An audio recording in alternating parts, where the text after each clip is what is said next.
Live, late breaking.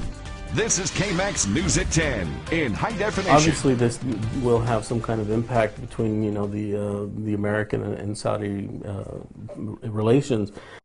A former Texas Tech student serving prison time for terrorism gets new support for freedom from an online campaign. Good evening, everybody. I'm Brian Mudd. And I'm Lauren Motter. Khalid al-Dousari has started a Twitter campaign ahead of President Obama's trip to Saudi Arabia. KMAX Wes Rappaport has gone through some of those messages, which include a plea from his mother. Hey there, Lauren and Brian. Al-Dousari convicted of attempting to use a weapon of mass destruction and serving a life sentence. But a new Twitter account and a message from his mother may be exactly what he needs to get his freedom. They talk about his imprisonment in American prisons and how it's unfair. A Twitter account with over 3,000 tweets, all in Arabic, most of them relating to the imprisonment of Khalid al-Dousari. Some of the tweets were asking just for God's help and in the protection and the refuge of Khaalid because he was wrongly accused. Hundreds of messages calling on the Saudi Arabian government to take up al-Dousari's case, including a video of a woman believed to be his mother pleading to see her son.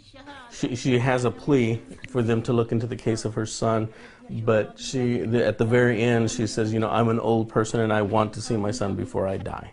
David Villarreal is the director of the language laboratory at Texas Tech. We plea to our wise government here that they open the case of our son, of our citizen's son, and then his name Khalid al-Dousari. A lot of the tweets on this were showing support for the mother of Khalid al-Dousari, saying that they stand with him, and a lot of the tweets referred to his false imprisonment, that he was innocent and that he shouldn't be imprisoned. According to the FBI, al-Dousari bought chemicals and equipment that would make an improvised explosive device, or IED. In this case, the threat was very, very real.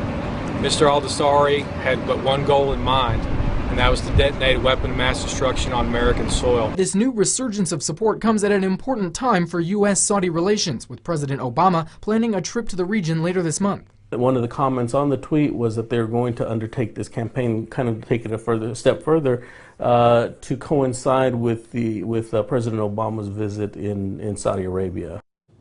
Now, Villarreal says the overall tone of the tweets seemed to be positive, not really condemning the United States, except for a few comments about the American prison system compared to Sharia law. Al-Dousari currently serving his life sentence in a federal prison in Illinois. Our calls to the FBI have not yet been returned. Lauren. Wes, thank you. Texas